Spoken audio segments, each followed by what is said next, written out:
ఆడజన్మ కన్నీటి అలల సాగరం, చూస్తే చిన్నదే కాని బాధల భారం. ప్రతి అడుగులోనూ పరీక్ష, ప్రతి చూపులోనూ నిరీక్షణ.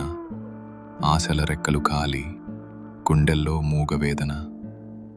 ఆ కన్నీళ్లలో ఉన్నది పిరికితనం కాదు, ఆమె నవ్వే పెదవుల వెనక ఉన్న విషాదం.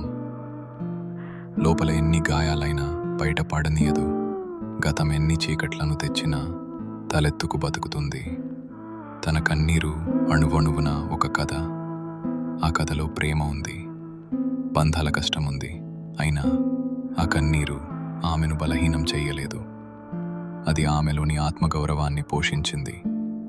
ఏమీ చెప్పకుండానే ఎన్నో నేర్చుకున్నది. ఏదైనా సరే ఎదురు నిలిచి పోరాడింది. ఆమె బాధ ఆమెకు ఒక ఆభరణం, అది ఆమె గర్వం, ఆమె నిజమైన అందం. ఇది ఒక ఆడపిల్ల కన్నీరు.